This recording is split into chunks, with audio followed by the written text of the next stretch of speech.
This podcast is a member of WGPRN, WildGamesProductions.com.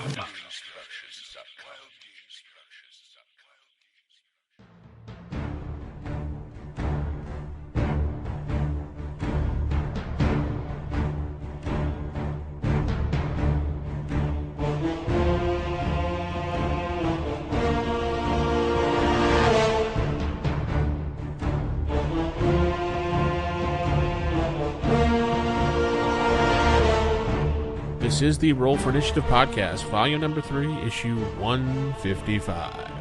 I am DM Vince, and I'm sitting alongside DM Jayson. Jayson, what's going on? Hi, Vince. How are you? Good. It's been a long time, buddy. Yeah, man, a really long time. All right, first of all, I got to make sure I understand numbering. Volume 3, issue 150, what? What does that mean in raw numbers? How many episodes is this? We have 155 actual issues of the show, but we do have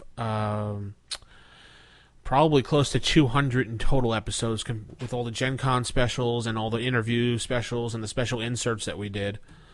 Okay, so volume 3, it's volume 3, but it's the number at the end is the number. Yeah. We just we decided that every time something major changed in the show, we decided to make another volume happen. So when you left, it became volume number 2, and we had Will, it became volume number 2, and then when Will left, it became volume number 3, so this is number 155. Yep, issue 155, official 155, correct. So in Dragon Magazine terms, that would make this March 1990. That's correct. I had to go look that up really quick. I see what you're up to. Yep. So, we're going old school. It's just myself and Jayson this week. No one else. Just 100% old school because this marks the 5th anniversary of this podcast. Wow. 5 years ago, maybe a couple weeks ago, it's a little bit off, I brought up the idea in the Dragon's Foot forum and asked if anybody was interested in doing this. And Jayson emailed me and we started talking that day. And we 5 years. That's almost as much time as I spent in high school. Wait, you spent 5 years in high school? That's something to brag about or be proud, dude. Just kidding. Yeah, so I didn't go to high school. So from there, we just started kind of making up the show and plotting our show notes out, and then I took over the technical end and writing some show notes, and then Jayson started doing what he does best, promoting. Well, we met on Dragon's Foot. Yeah. And it was really funny because I had been starting to listen to some other podcast, and I think it was Fear the Boot. Yeah. It was something really good. And I was like, oh, there should really be a first edition AD&D podcast. If only there was such a thing. I wish I could start one. And then I look on Dragon's Foot, and there you are going, I have this idea for a first edition AD&D podcast. I'm like, you're first. And so, when we talked about it, I was driving somewhere down the whatever that highway is between New York and Boston, and sat and talked to you from a rest stop on the highway for like an hour and a half while we went over all the ideas for it. Yeah, I remember that. You were in the car, and you were like, I need to get a signal. Hold on. Yeah, that's when I was at the rest stop the whole time, just like sitting on a picnic table. Yeah, and we spoke for about an hour and a half about the first couple of shows, what we were going to do going forward, and then how we were going to handle things. And bizarrely, we actually pretty much did what we talked about, which is pretty rare in the world of I've got an idea and I'm talking to a stranger about it. That's true. It was kind of like that whole let's open up a bar thing but never do it, but instead we actually opened up the bar. So Right, exactly. So now here we are in Cabo. Yeah.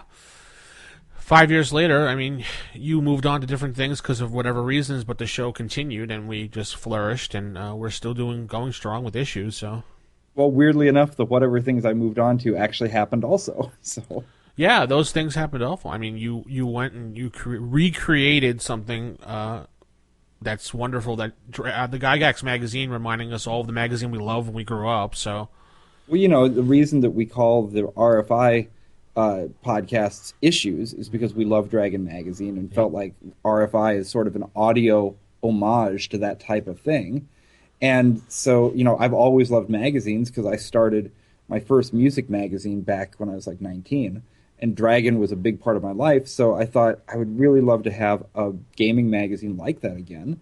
And so it just seemed like a natural progression from RFI to start, Gygax magazine. Yeah, it was in the beginning. We had that great idea of issues and chaptering and everything for the podcast, and you were editing things for chaptering, and it was a great thing. But then I guess Apple kind of dropped the ball on that whole chaptering thing. Yeah, I mean, that's the thing is like they were the only ones that ever really did it. You couldn't really do this with other players. No. So if you weren't using the proper Apple equipment, you wouldn't see the chapters anyway.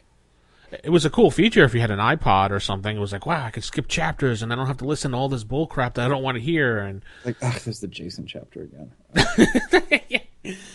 Oh my God, Jayson talked for 20 minutes. I got to skip that. Click. Yeah, so that's it. And then we went to our first Gen Con that same year as a podcast. And I know you promoted the hell out of the podcast during that year.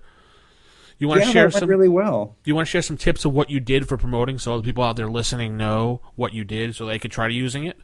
Well, I think it's kind of the same tips of promoting anything, which is go where there's a lot of people and talk to as many of them as you can. Honestly, we had the postcards that we made, that talked about the podcast and where you could get it. And I just had tons of them in my bag, and I think you had a bunch too. Yeah. And just every time we were talking to people, we'd be like, hey, and while you're at it, listen to this. And at Gen Con, it was the, whoops, I left a bunch on the table. Oh, no, I left 30 behind where 30 people were. Whoops. But handing something to a person and talking to them is kind of as good as leaving 100 of anything, because when you've actually spoken with somebody, then they know you and they're more inclined to actually take a look. Yeah, true. And it's a great way to meet a lot of people. I actually made a lot of new friends at that Gen Con, and people that I still see at conventions and game with to this day. Very true. Dead Game Society helped us out by putting our flyers into their bags. Oh, yeah. And they've all become good friends. Yeah. I talked to Chad 2 days ago. We probably talk literally 3 times a week. Yeah, so. Chad became the new you on the podcast. Which I thought was awesome. He does a much better job of being me than I did. Yeah, I think someone said, hey, you're just like Jayson, but just you don't sound like Jayson. You're just another Jayson. He's like, wow, I'm the new Jayson. You're like Jayson, but smart. No, Chad's really great addition to the podcast. He's something we've been looking for since you had left, to fill in that little stickler rule spotlight person. So, guy who talks too much spotlight. No. You were the person that was like, if when Nick came along, it was like, if we said something, you were like, dude, slow down. The rules are not like that. And you would like bring us back to reality type thing. Yeah. I mean, I hope I never got a reputation as a rules lawyer, because, that's never been my intention. I don't feel like when you're in the middle of a game that you should sit there and say, like, the letter of the law is this and that, But I enjoy researching things, and I enjoy looking things up and getting to know them. In the actual game, the DM is the ultimate arbiter, but it's fun to learn all the stuff. Well, you didn't become a rules lawyer. You were kind of set on the podcast as the person to look to for rules, and if someone wanted an opinion that was based on what the book says, they would look to you, and you pretty much had that. Yeah. I like to look stuff up. You were very good at sticking to the rules as far as doing your own. Even when you did your own actual play podcast, you tried sticking to the rules the entire time. Mm-hmm. Yeah, and it was a good time. I actually was trying to find a bunch of those files the other day. I found a few of them, but since some of the really old RFI archives seem to have fallen into the memory hole, I couldn't find everything. Well, I know Matt had a whole bunch of them in his... He gave me what he had. Yeah, he had about like 70 or 80% of those. Oh. Which is cool. I mean, it's not like I'm going to sit and listen to the whole thing one afternoon or something. It was just kind of fun to go back and, because I'm actually still... running that particular adventure sometimes, in personal campaigns. The Barons of Hogs. You run the Barons of, I think it was Hogsen or something. Or? Mm-hmm. Yeah, wow. like I'm like there's some little things that I need to make adjustments to, because, for example, there's a room that's got a kind of thorny mathematical puzzle that I think is a little bit, it's fun to figure out, but I don't think it really fits the flavor of, what would have actually been there. So there's stuff I want to change, but. If I remember correctly, your first character death was Buzz, who's a druid, I believe. Mm-hmm. Buzz Tilford, yeah, and he came back. I remember he got as a druid, he ended up getting killed by some tree roots. Yeah. I forget what the monster is called that looks like tree roots, but I thought that was a poetic ending. For a druid, yeah, definitely. Yeah. Yes, mortals. State your purpose. We seek the knowledge of the ancients. Welcome to Divine Advice. All right, cool. So we do actually have an email that I've dug out of our email bag that applies to one of the shows that you were on in the past, so maybe you can answer the question.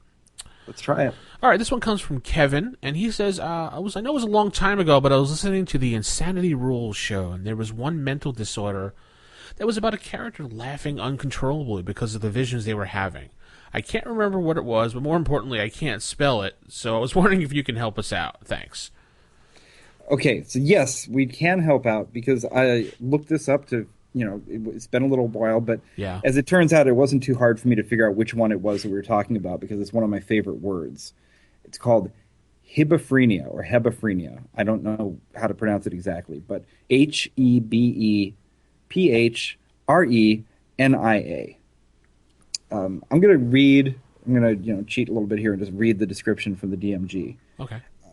When afflicted by this form of insanity, the character will evidence a withdrawal from the real world. He or she will wander mindlessly or aimlessly, talk to himself or herself, giggle and mutter, and act childishly, sometimes even reverting to such a state as to desire to play childish games with others. This insanity is constant, but if sufficiently irritated by someone nearby, the afflicted is 75% likely to become enraged and maniacal, attacking the offender fiercely. If the insane individual does not become so enraged, he or she will become catatonic for 1 to 6 hours and then revert to hebephrenic behavior once again. Cool. Yeah, I don't think the first time I ever saw this was in the DMG, even though, I feel like I read it cover to cover a couple of times as a kid. You can miss stuff. Oh, yeah. Because Yeah.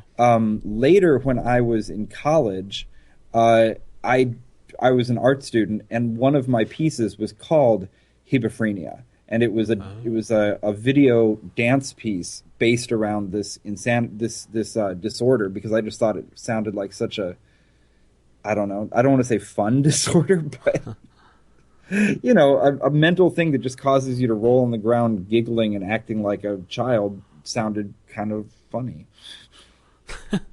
It's a horrible thing to say if somebody has it. I don't really mean that, but you know what I mean. Yeah, I understand what you're talking about. So I think in the game, yeah, that's the one, and I think you could have a lot of fun with that. I've always liked the mental disorders in the book, and I've only seen one DM besides myself use it, and that was Joe when I played with him. He always found a way to give Joe! us, I forgot about Joe. The great Joe DM, we called him. Yeah. He would give us mental disorders. Any chance he could, he would give us those things. And it came to a point that was just like, you know what, Joe, I'm making a new character up. I think I'll just take a mental disorder right away before you're going to sign it to us. But it was kind of a fun role-play thing, I thought. So you're going to get a mental disorder in the game if you get attacked by it says here if you're attacked, mental attack, curse, or whatever. But yeah. I don't really remember a lot about how to, when that would really happen. Well, there was a couple things. I think there was a helm that would make you insane. There was a scribe that makes you insane. Reading various magical spells, depending on what level you were, could make you go insane. There's various ways to do it. Yeah, this is the kind of thing that makes me love 1E so much, and just it's a great example of what I think is so great about Gary Gygax's writing is the fact that he would take the time to not only have Insanity Rules, but I mean, figure what year he would have been writing this, like 76, 77, whenever he was doing it. There's the research you would have to do this. It's not Google. Does your library have enough stuff on this? Was he reading the DSM? Like all that to get an insanity table. It's great. Yeah, it's just amazing now. Everything is just like, I need to know something. Hey, let me Google it. And 20 years ago it was, hey, let me go to the library. If they even have it, maybe he had to go to Chicago and use one of the bigger libraries there. Interview somebody, maybe? Yeah.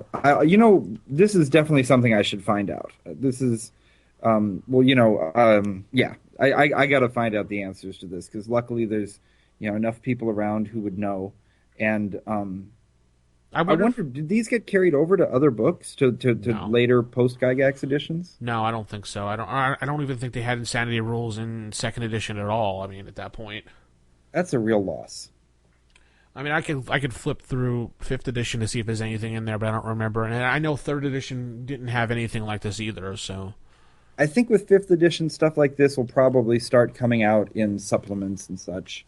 Because fifth edition seems to be like it's got all of these great ways to play in the style that you want and brings back a lot of the old school, but it's not bringing back maybe the complexity in the books yet. I think that's always going to be something that shows up in supplements. I noticed a lot of people taking fifth edition and grabbing second and first edition material and just applying it and just rearranging numbers as fit, like you're supposed to do.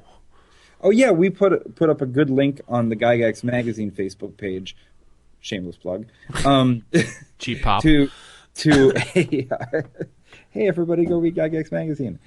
We put up a link to somebody had made a really good conversion tool. Oh. So if you wanted to take your favorite old school adventure modules and make them work for fifth edition, it makes it pretty easy to do. And I know we're a first edition podcast here, but we also love RPGs in general. So I'm just going to say that I haven't really been playing a campaign yet, but my hopes for the future are high.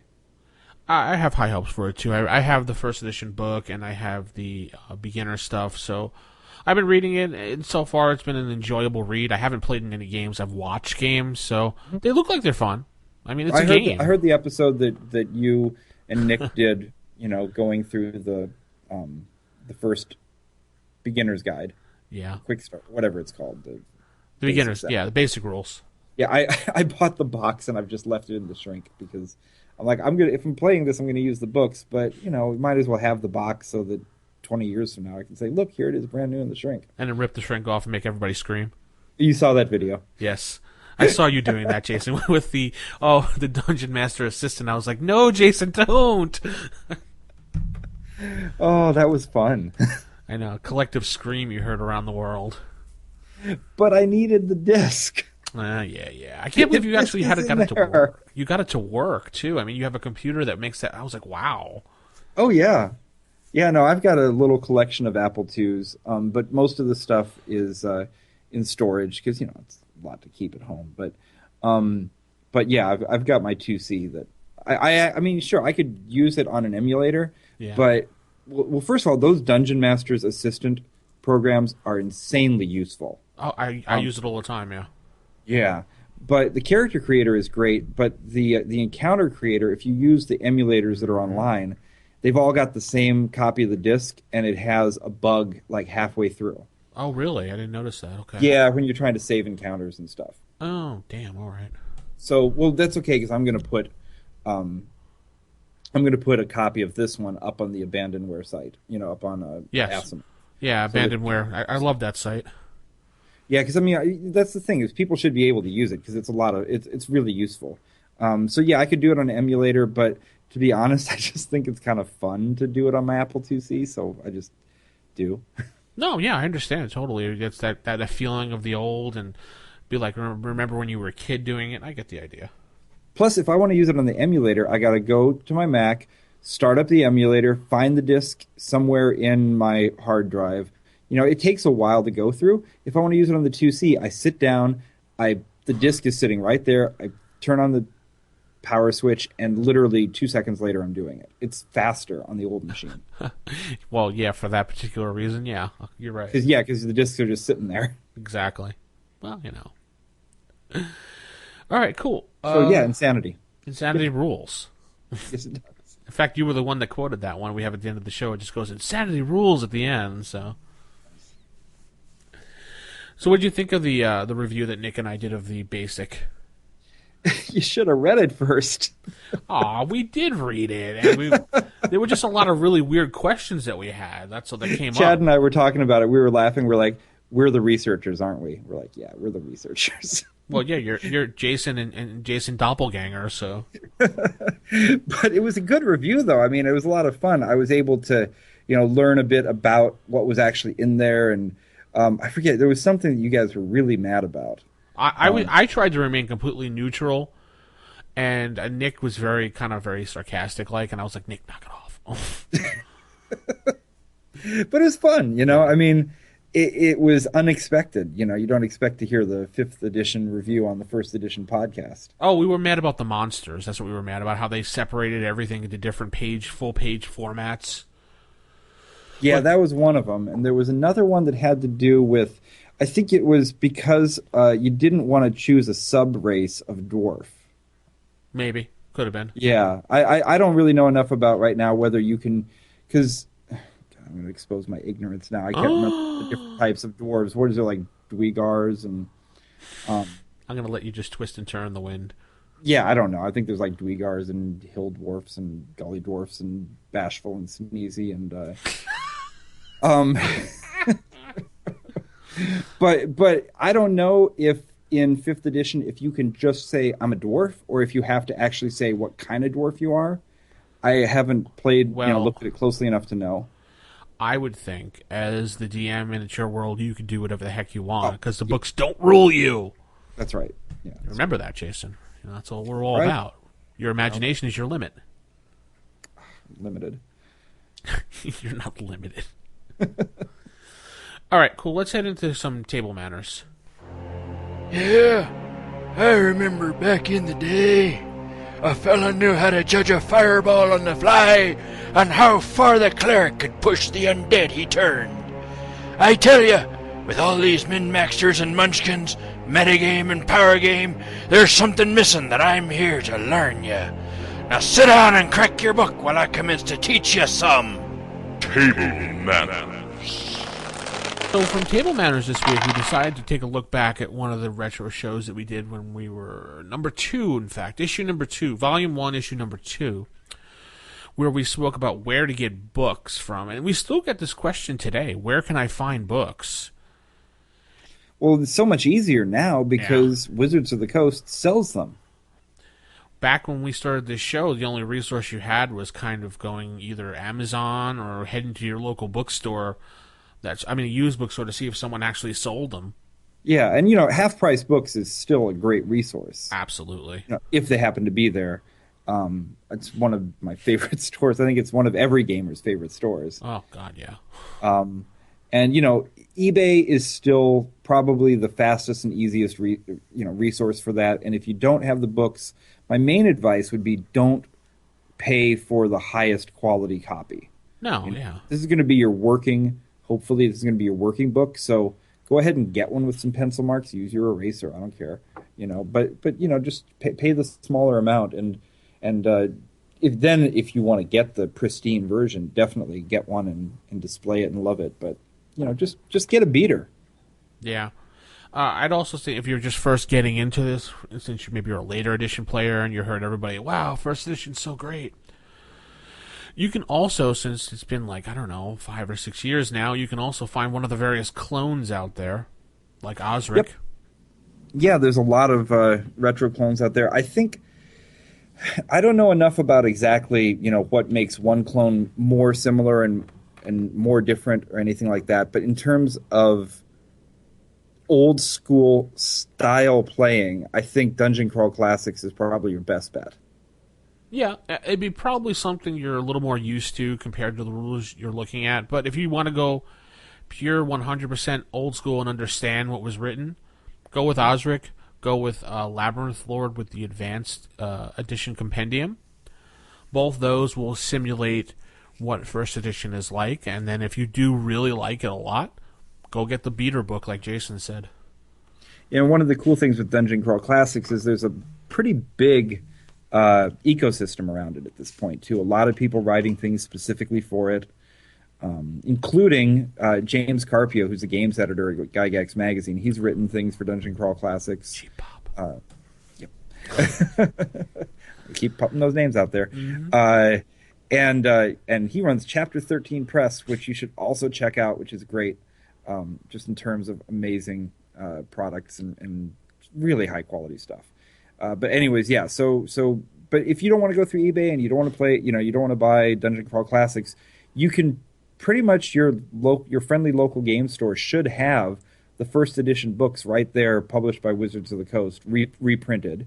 And the great thing about those is the contents are exactly the same. They did redo the layout. It looks the same on the inside with, minor differences that a typographer would notice. But I mean, in terms of gameplay, it's the same book.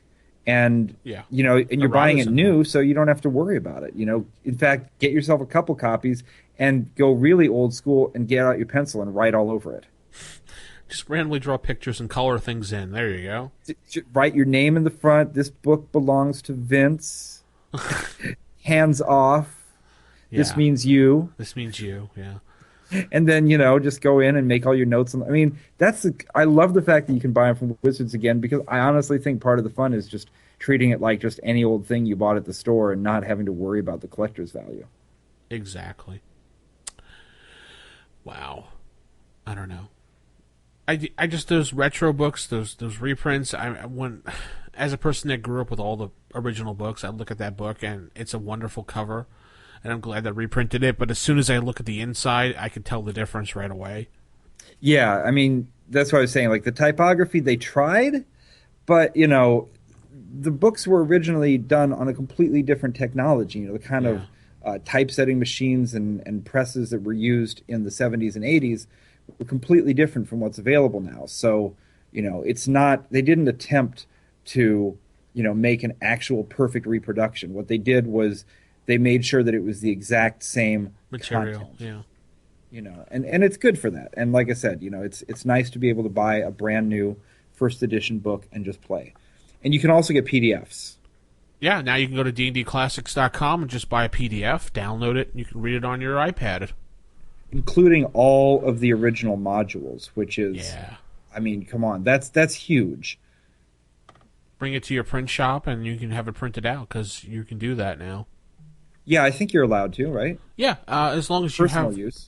Yeah, as long as there's one copy for your personal use. I mean, if you're making 20 copies, they may be like, no, sorry. Yeah. I mean, I'm not a lawyer. I'm not advising anybody on what to do, but I know you can buy the PDFs. I know there is another way to print out multiple copies, and I've heard this from various people. They've told me over the years, if you're a teacher and you have, I guess some states have that teacher certificate card that you carry around to prove that you're a teacher. Okay. You can bring your whatever you want, for example, a module or a book, and bring it to Kinko's and say, yeah, I need to have 20 copies. I'm going to be teaching a class on this, and they would have to honor that because it's based on education. So. Okay. Various teachers have done that, and they've never had a problem. So you can do that, too, if you're a teacher. If anybody is listening is a teacher and actually wants to do that and have their class play as part of the class, let us know what it's like, because I want to hear stories. Oh, great. Absolutely, yeah. And you can. Yeah, it's actually a good idea, Yeah. RFIstaff@gmail.com, 570-865-4210, the hotline, where Jayson is standing by. Yeah, that's what I'll be doing from now on. Answer phones. We've rehired Jayson back to answer phones. That's what we did. I needed something. Yeah, he's bored now in life, right? All right, cool. So there's your table manners, and we'll head into some DM rules. You think I'm mad? Perhaps I am. What are you, a wizard, a genius? Darn. A perfectly good brain wasted. Game mechanics. So for game mechanics this week, we're going to go back to show number 4, where we spoke about casting times. Now, we both had our own methods of doing things, and I think we both agreed upon that this is one thing that we both did the same thing, because we used the reverse initiative method. Mm-hmm. Which makes it a lot easier when you're doing spellcasting times, in fact. And I got that from you, Jayson, the reverse initiative method, which I kind of really liked, and I've used it going forward. Oh, cool. So as the originator of that, you want to explain that real quick to everybody? It's pretty simple. The way that initiative is written in the book is that a higher number is better, but reverse initiative means that a lower number is better. Mm-hmm. So whatever you roll when you're rolling initiative is the segment of action upon which things start. Okay. So, for example, if I roll a 2 and Vince rolls a 4, everything I do starts in the second segment of the round, and Vince would start in the fourth, Right. which means that when you're doing spell casting times, because the spells have a time in segments, you can count up from there. So if I had a segment casting spell 4, I would go on a segment of 8, which would be 2 into the next round. Yeah, and that you want to maybe adjudicate that a little bit by just making a note on your paper or the whiteboard or whatever that this spell is actually, this magic user might be using up 2 rounds to get their spell done because they were so slow getting started with it.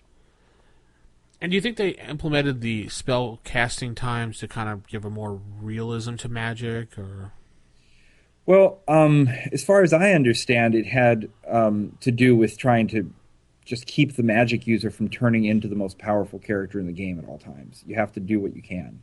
And you kind of combine that with the realism, the fact that, a more complex spell should take longer to do.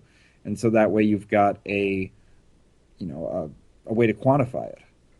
Yeah, I guess you're right. I guess if a magic user was able to cast a fireball within 1 second, it wouldn't be as fair. Yeah, I mean, the thing about magic in a game like AD&D is that AD&D is not about superpowers. It's not about just, pressing a button and having things amazingly appear. Magic is pretty powerful, amazing stuff. Even a first level spell is the kind of thing that your average civilian is going to be completely amazed by. Yeah. So it's not just a question of casting time, but you've also got the material components, and the verbal and somatic things are less difficult. But part of the problem is, okay, it's going to take time to cast the spell, and I have to have a pinch of dried lizard powder, or whatever. So, I mean, that kind of thing came up, when Ernie Gygax, Gary's son, one of Gary's sons, was playing with his dad. Sometimes the two of them, it was just the two of them. The rest of the people weren't there to play, and Ernie still wanted to play. Yeah. Because, of course you do. And so this is when he was a kid. So what his dad would do is he'd say, okay, well, you wanted to have a new spell, right? Mm-hmm. You're going to need to research this, and you're going to need some components for it. And he would make a whole solo adventure, like a side adventure, just for the purposes of being able to research this spell. Oh, cool. Okay. And I think that adds a really cool dimension to it when magic suddenly becomes this thing that, the fighter might be able to swing his sword all day long and do a lot of damage, but this spell can do amazingly powerful things, so it better be hard to do. So how do you feel if you're playing in a game and the Dungeon Master just waives the casting times? I mean, that's the DM's game. It's going to have a different flavor to it. Do you think it breaks the game, or for your opinion? I mean, you're allowed to have your opinion. Yeah, I'm thinking about that. And I don't it know. doesn't mean you're going to storm out and cry or something. It's just how you feel at the time when you hear this happen. Yeah, I mean, if I'm at a convention and I'm playing at somebody's table, however that person wants to DM, it's their table. Obviously. If I'm joining a campaign and I think the DM plays really differently than I would want to, maybe I don't want to continue in that campaign all the time, but that hasn't come up, so that's theoretical. But I'm just trying to think, does it break the game if you don't have... Yeah, I think it does break the game a little bit, especially at higher levels. Well, yeah, if you got a magic user casting these high-level spells and the DM's going, no, don't worry about the casting time, it's just like, boom, goes off first round, done. Well, yeah, I mean, if you can do a wish spell with no casting time. Well, the other way that it breaks the game if you don't use casting times is that then there's no way to interrupt the spell.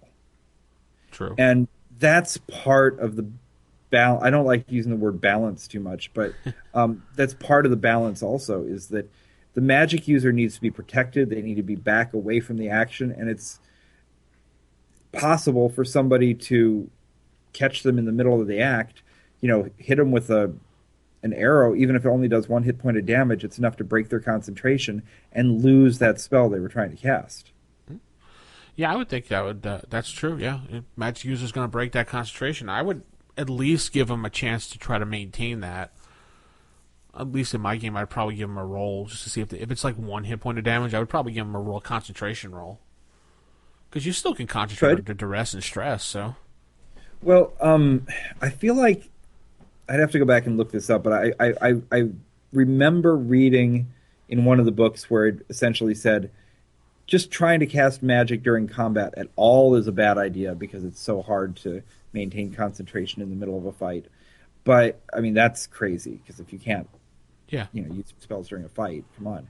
But it always seemed pretty serious about that. It seemed like Gygax was always pretty serious about the idea that magic was a difficult thing, that the slightest interruption could mess it up. So I prefer it that way. I don't see any reason why you couldn't give him a roll if you want to do it that way too. I think it's just more of a. I'm not going to say. I'm not sure how to word it, but I think it's more so to be fair to the player. I mean, they want to have fun too, but if you're just constantly ditching their spells with arrows, I mean, I would think you want to give them a little fair. That's why you got to protect that magic user. I know, but if you're constantly playing and your magic user, every time he starts casting a spell, boom, arrow, canceled. They're going to get a little frustrated and really not want to play, to be honest. Especially, you're playing a really low-level magic user who's walking into the dungeon with 1 or 2 spells. Yeah. It's like, that was my only sleep spell for the day, and that orc just messed it up by hitting me with a rock. Jerk. While I've been considered the evil DM over these 5 years, I still have a heart. Yeah. I mean, that's the thing. I think the further back you go in the evolution of Dungeons and Dragons, the more difficult it becomes for the players.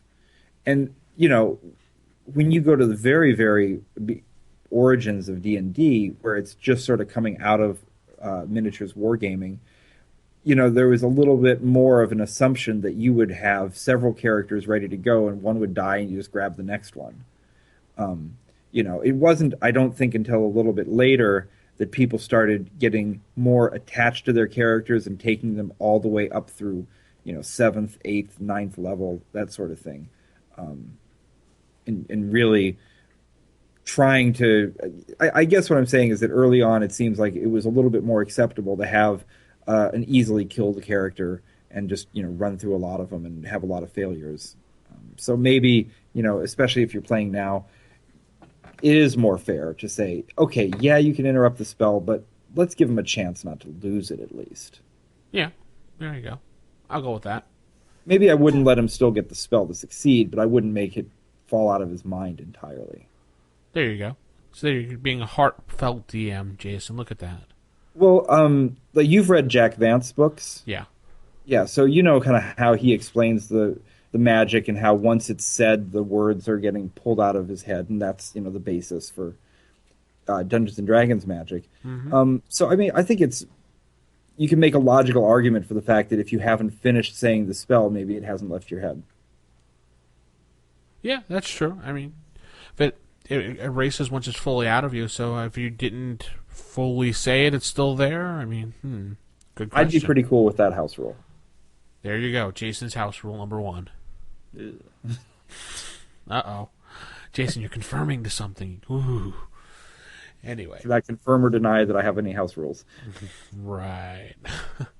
You have opened the treasure chest. You may choose an item. In the treasure chest that we're opening right now, a little sound effect there of the opening chest, the Zelda da-da-da-da. I don't have to make the sound effect with my mouth. Go for it. No, it's all right. Okay. So we have a bag of tricks, which was slotted for show number 5, but we never did use it, and it was just left on the blotter there, never used. So, bag of tricks, if you head over to your Dungeon Master's Guide, and on page 138 is your bag of tricks. Bag of tricks. Look at the tables. There's tables. Your favorite thing, tables. Yes. So bag Any of tricks, magic item that requires tables to understand is an awesome magic item. So bag of tricks, you can draw from this bag at least 10 times 1 week. And when you reach inside the bag, I love the description, you feel this little fuzzy thing.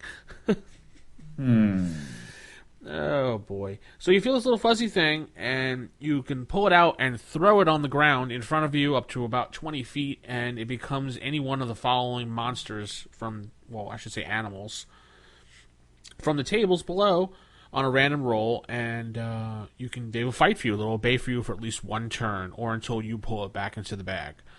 So I like to always think of this as like your Pokemon type thing.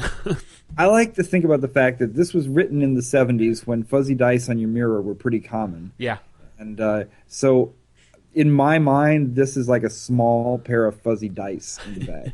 Like 70s conversion van, laser cat artwork on the side, kind of fuzzy dice. So you roll a d10 every time you pull out of this bag and throw. And based on the number you get, you look at which table. There's a table from 1 to 5, 6 to 8, and 9 to 0. And then all right, right off the bat, what's going on here? I see, because you roll a d10 and then a d8? Yeah. So after you roll your d10, say you roll, for example, a 5, you'd look at the first table, which is 1 to 5. Then you'd roll a d8, and that's the monster or I should say animal, that'll come out and fight for you. So on that table, you have things like a weasel, a skunk, a badger, a wolf, a giant lynx, a wolverine, boar, and a giant stag. And then the next table, it seems like the things are a little bit bigger. Maybe a rat. Well, they're not. Rat, owl, dog, goat, ram, bull, bear, lion. Finally going into jackal, eagle, baboon, ostrich, leopard, jaguar, and buffalo, tiger. So Jaguar would be interesting. No, Hogwar. I'll just make that's a Married with Children joke from back in the day. They called Jaguars Hogwars. I don't know why. Maybe it was a copyright issue. No idea. But that's what you get to fight for. They will obey you as if it was like one of the monster summoning spells. I wonder if I'm just trying to think of what the relationship is in each of these types. Like, what does a weasel have to do with a boar, and a rat have to do with a bear, and a jackal have to do with a buffalo? Is there any logic to this? No. Animals. No, I don't think there doesn't seem to be any rhyme or reason for it. I just think it was whatever Gary decided.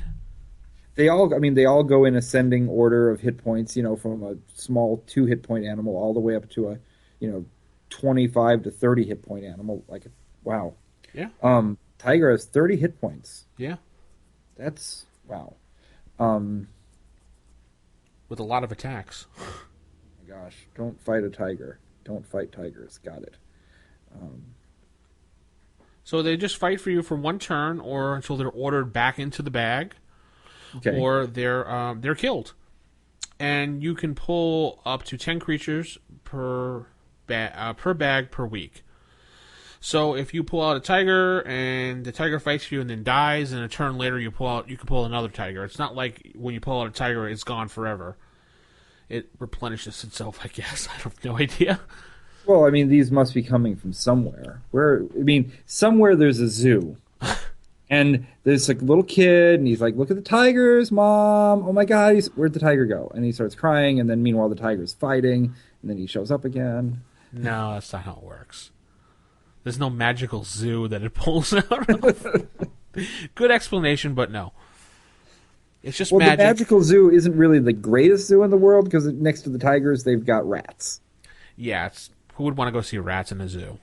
Yeah, it's just like, Mom, I'm tired of seeing the rats. Can we just at least go and see the owls?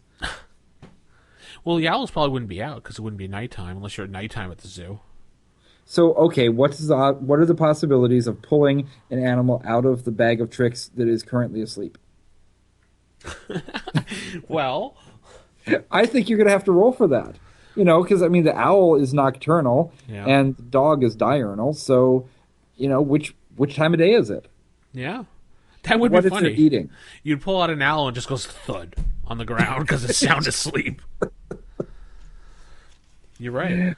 What if he was eating at the time? What if he was in the middle of, doing his business? That's disgusting. You really want to think about those things? Come on. Well, it could be it's a ranged attack then.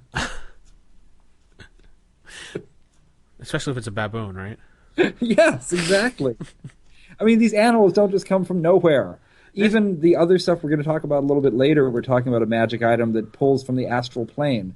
Somewhere there's an animal that you're pulling into the bag and you're getting out. He's fighting for you, and then he's going back home to talk about whatever he just did, explain where he was, try to, get the wife to understand that he really was going to be on time for dinner, but there was this bag of tricks.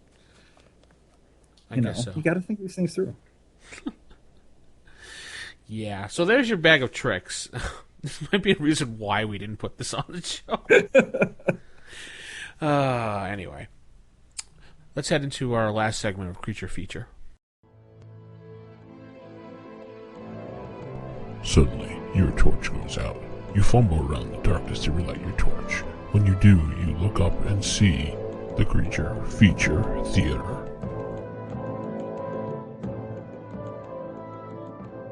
Creature Feature, what do we have this week, Jason? All right, this one we've got the Creeping Pit. From show number 1. Pretty fun. And I don't remember what we talked about the first time with this because it's been 5 years. So we might go over some of the same stuff again, but it'll be fun. Yeah. So the Creeping Pit, it's it's something that gets created only in special circumstances when you have a bag of devouring and you put it inside a portable hole. When you put a bag of devouring inside a portable hole, you end up with a rift to the astral plane that stays open for 1 hour. Anybody going through that rift is going to end up in the astral plane, and it'll stay open. You can come back. But after an hour, that rift will close. Anybody on that side is trapped in the astral plane, and what remains on the prime material plane is the Creeping Pit. It's a 6-foot diameter, 10-foot deep hole. It's always that size, and it looks like a mobile portable hole, but it can move on its own, and it can move at human speed. It's got a move of 12 inches. So that's human speed it can go. And it can go over any level surface. It can go up and down ramps. It can't go up and down stairs. It's like a Dalek in that sense. Yeah. But what it can do is, and if you're within 30 feet of the Creeping Pit, it will attack you. And by attacking, what that means is it will attempt to slide under you so that you fall into the hole. Mm-hmm. Once you fall in, now you're just in a regular pit. Nothing necessarily bad is happening. This isn't like falling into a bag of devouring where you're actually inside the stomach of this extraplanal creature. Now you're just in a regular hole. And if you can climb out, that's fine. You're out. But it can also start moving around, so it can take you, if it can go under doors because it's just a hole. So you could fall into this pit and it just takes off with you. So the rest of the party's behind, and there's this hole that's just running through the dungeon with you at the bottom of the pit. When you fall in, you're going to take damage normally. I mean, it's a 10-foot drop, so that's 1d6. But there's also a 10% chance that there's so much junk at the bottom already that it'll cushion your fall and you'll be okay. So while you're down there, I mean, you should be fine. You can't attack it. It's not subject to magical spells. It's not subject to weapon attacks. And like I said, you can try to climb out. But if you don't climb out, if for whatever reason you're unconscious, you can't succeed at climbing out, or it just keeps going back underneath you, whatever, for every hour that that you're in there, for whatever material, organic, non-organic, for every hour that something's in the pit, there's a 25% chance of fading into the astral plane. It's not cumulative, but if you stay down there long enough, eventually you're going to fail that roll and be trapped in the astral plane. No! There is a way to kill it, sort of. What you can do, you don't kill it, but what you can do to affect it is casting a gate within it, or throwing a bag of holding or portable hole into the pit, which reopens the interdimensional rift, and then you have a chance to get away from it, but you also have to make a save versus spell to avoid being swept into the astral plane at that point. And then, after the rift closes, the Creeping Pit is destroyed, and it's no longer a problem for you. So you can't attack it. Can't fight it. It's a hole. Can't attack the hole. I attack the darkness. Yeah. I'm wondering, I know you said you can't attack it with magic, but I'm just wondering if kind of like a charm monster would work on this and have it like, I don't know, like attack the big bad that's fighting you or a bunch of monsters. Have it follow you around and be like, attack! Like kind of like a creature. Well, that's the problem, is it's not actually a creature. It's more like a phenomena. Yeah. It doesn't, I mean, if you look at its stats, it has intelligence unrateable, which, is the same thing you would say about a door. Yeah. Well, so the bag of devouring, if we go back to what that is, a bag of devouring, the functional effect of a bag of devouring is that it looks like a bag of holding, but then when you actually reach into it, it's going to swallow you, because what a bag of devouring really is, it's the stomach of an extraplanar creature that's, I have a hard time pronouncing this, so I had to look it up. This extraplanar creature called an Ihagnum that lives on the astral plane. And the Ihagnum's stomach is actually the other side of a bag of devouring. So when you reach into a bag of devouring, you're basically reaching into the stomach of this horrible creature. Ooh. And it eats you. But the thing is that an Ihagnum, which I'm probably pronouncing wrong, but so what? An Ihagnum lives on the astral plane. So if you were to throw a bag of holding into a portable hole, which is also connected to the astral plane, what you're basically doing is some sort of weird fourth dimensional tesseract activity that I don't understand, and that's where the rift gets opened up. And then when the rift is finished, for some reason that turns into this creeping pit. So I guess you could imagine it, rather than it being a creature, it's more like an effect of the connection between the planes. Right. Huh. So that's why you can't hurt it, because there's nothing to get hurt. Well, that's a good way to, you could jump in the hole, take a little ride, and then climb out and see where you are. I don't know. It could be an accidental benefit. If you've got someplace in the dungeon that you need to get away from quickly, or that you want to get to that you haven't figured out how to get to, maybe it'll accidentally take you there. Or it can confuse the heck out of you and bring you somewhere you have no idea where you are, and you're lost. Well, I think, as the DM, since this thing can move pretty fast, whenever somebody falls into it, I think you should have a copy of Yakety Sax ready to play. While everybody's chasing it through the dungeon, it's like, and it's like, wait, is that Yakety Sax? Whatever, I don't care. Yeah, same thing. It's Benny Hill, right? Yeah, Benny Hill. So, yeah, it mostly just sounds like a really funny thing to have happen to a character. I mean, it's not going to hurt you, really. It can't kill you. That's the one thing it cannot do. It can't actually kill you. Unless you're a magic user and it's first level and you fall into it. Yeah, it can kill you in the sense that falling down a flight of stairs can kill you. Or like a magic user I played, one of my DMs was like, no max hit points, roll, and I rolled a 1. Oh, yeah, that's definitely going back to the days when, do you have some extra characters with you? Yeah. Actually, he lasted pretty long. He lasted about 6 adventures before dying. Wow, did he ever get another hit point? Nope. Oh, God. Wait, you went through 6 adventures and never leveled up? Nope. Wow, that's a harsh... Yeah, he was very, very stickler with the experience, and he never gave us experience for gold, so... Oh, come on. You got to get experience for gold. That's not fair. I don't know. And I also, because he felt bad, he allowed me to buy a fighting dog. So I had a dog that was like my pet that would attack for me. And he had 4 hit points, so he was better than me. I was going to say, I'm sure the dog had more hit points than you. Yeah, he had 4 hit points. So. Oh, gosh. Yeah. No, this creature, which isn't really a creature, it's basically a bit of chaos to throw into your adventure. I can see the pit grabbing someone and just going, ha, and running away with them. Basically, yeah. I mean, I don't even know, what would cause the pit to decide which way to go. It's, what, it actually does say in the creature catalog here that the creeping pit has a quasi-sentience. Yeah. So and it seems to stay in the general area where it was created. Oh. But, okay. So what do you think it is? Well, it's not a monster, obviously. It's a higher power. I have no idea. Yeah. I mean, is it some sort of... It's a phenomenon. instantation of the collective intelligence of the astral plane. It's a phenomenon. It's a phenomenon. Yeah. Something like a phenomenon. It's like a UFO. Yeah. Unidentified falling object. That's right. I don't know. Tell us how you would use this in your campaign. I mean, 5 years later, we'd like to hear more ideas how you use the creeping pit, because we at a loss for words here at the moment.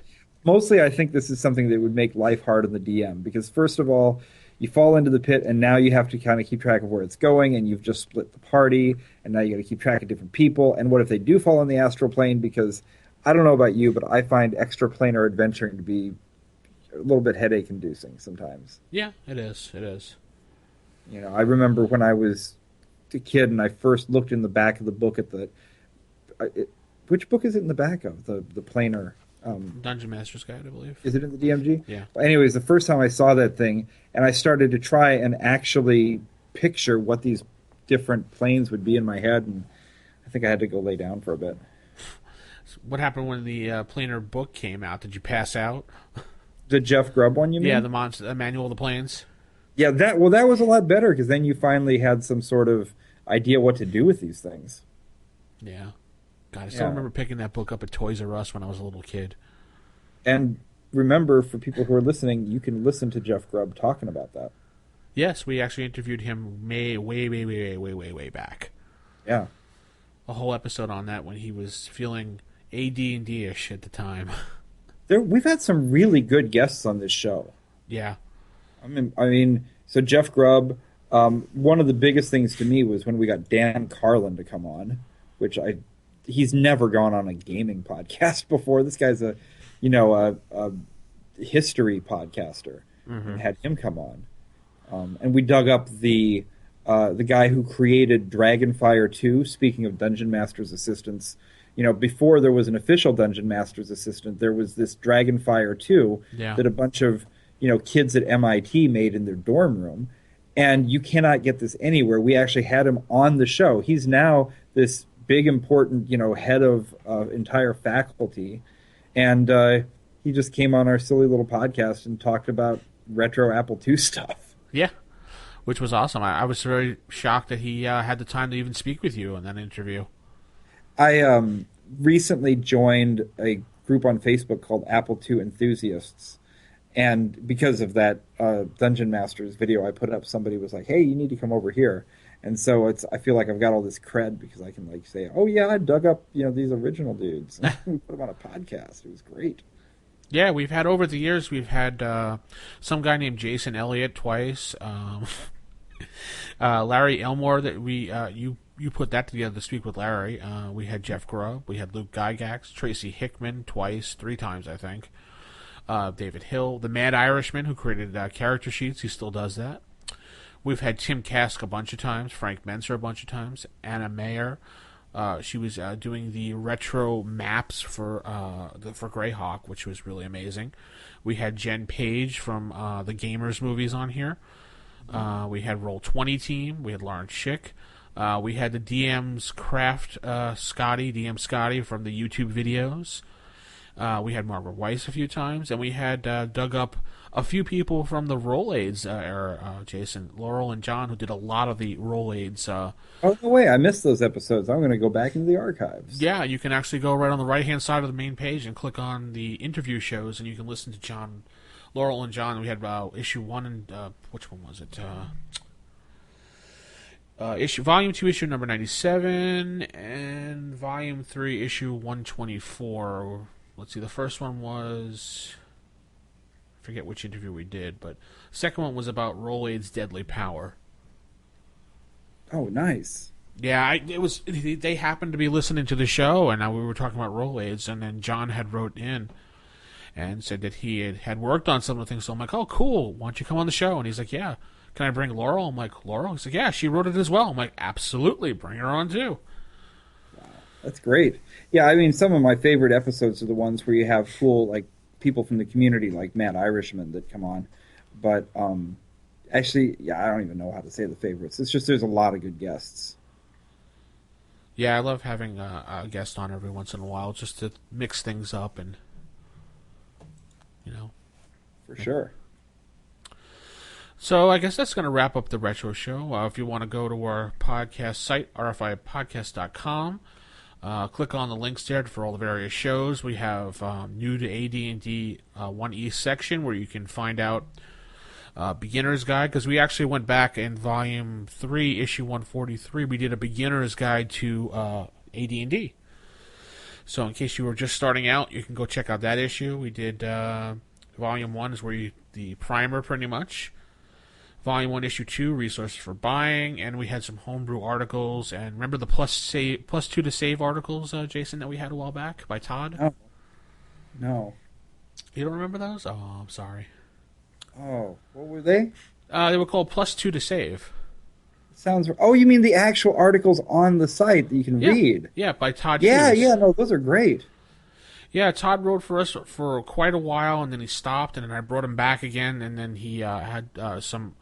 I think he got another job. He wasn't able to continue writing or something, so he had to resign. But it was fun while reading his articles. Well, they're still up there to read, so they're great stuff, yeah. Really. And you can click on the various shows. You can subscribe to our podcast. You can see... You still have the, do you still have the article up with the pictures? We were talking about initiative before with that initiative system that I came up with on the whiteboard. Yeah, that's still listed under the articles. You can still find that. The craziest thing, I was in my friendly local game store the other day, and there was a product I didn't know about that I think Paizo makes it. It's a Pathfinder product, but you can use it for any gaming board? system, and it's basically that board that I came up with, only as a product with magnets and all the stuff. I have that. Great product. I've used that many a times for first edition. You could easily put things on the board there. Yeah, I just took a piece of tape and wrote Dungeons and Dragons at the top, with my left hand. Yeah, you can check out the various awards we've won over the years, and check out our links for resources, and check out End Magazine, the only first edition magazine that we have out there, by going to end-mag.com. Buy the retro T-shirt that we originally came out with from the original show. We still have those available if you want one of those. Are you writing for End Magazine? What was that plug? No, I don't write. I don't write for End Magazine, but we do. We do have a kind of a plug, back and forth type thing going on. Cool. Yeah. No, it's a really good zine. They have a ton of great first edition AD&D resources, and I heartily endorse it. They're part of our forums. Their base forum is in our forums. We gave them their first forum, so the whole thing was we'll promote you, you promote us type deal. Very nice. Very nice. And I think that's about it. You can contact us, 570-865-4210 for the hotline. You might actually, if you're ever interested, go to gygaxmagazine.com. Speaking of magazines, I hear that's a good one. Nah, I heard people don't like that. Yeah, well, What issue are you up to for Gygax now? Last I heard it was 4. Did 5 come out yet? Or issue 5 is coming out in Thanksgiving. Okay, good. Some cool surprises are going to be in that one. We're actually going to be showcasing Shane Ivey and Dennis Detweiler's game Godlike, which is the superhero World War II game. Oh, cool! It's going to be our big middle piece, and it's going to have all the great fold out stuff and color and great cover artwork that I will not reveal yet because I'm really excited about the artist and I want it to be a big surprise. Anything first edition in there that you can speak of yet, or no? There always is. I just am not. I don't have the table of contents at my fingertips right now, so I can't remember everything that's in it. I'm going to screw up if I only say a couple articles and forget the rest. No, that's fine. We would want you to do that. Yeah. No, we've got a lot of good stuff in this issue, and if anybody's not familiar with it, it's the magazine that's Luke Gygax and Ernie Gygax and myself and Tim Kask and a host of others.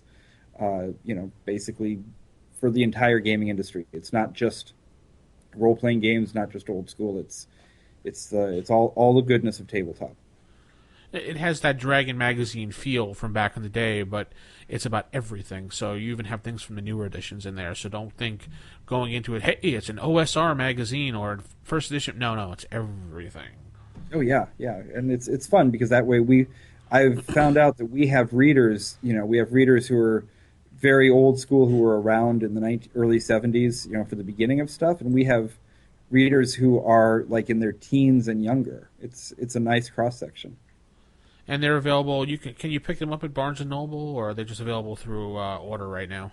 Well, you can get them at your game. If you're going to pick it up at a store, I would say go to your local game store, because we should always support our local game stores. Right. But you can also buy them directly online by going to our site, or you can go to Paizo or Noble Knight. They sell them also.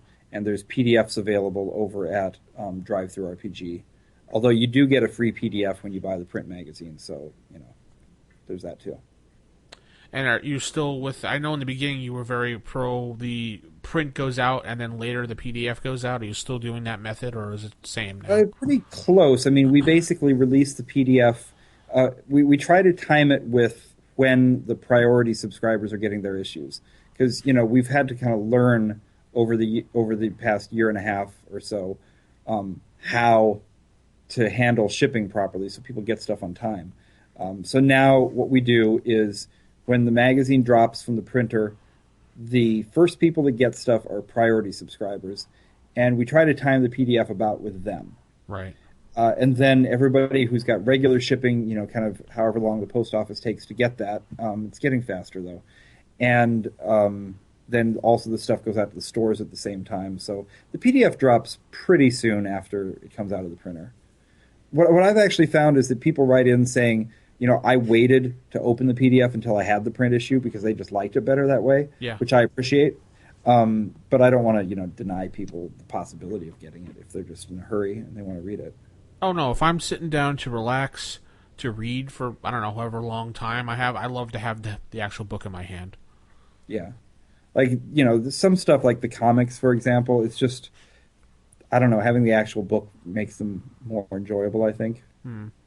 Because right now we've got Order of the Stick and Aaron Williams's Full Frontal Nerdity as our comics, and we're hoping to add one or two other ones in the next couple of issues as well.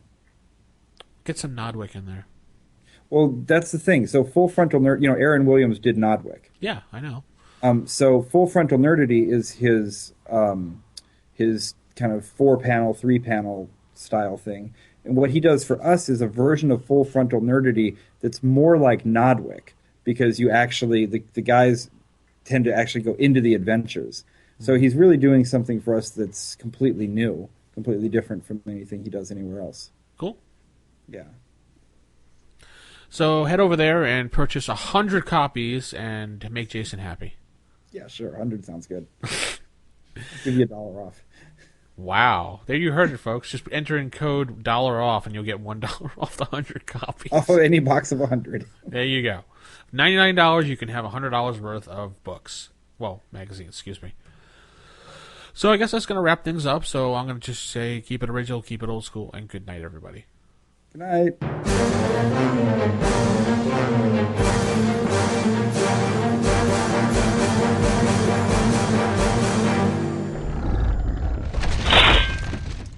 Roll for initiative.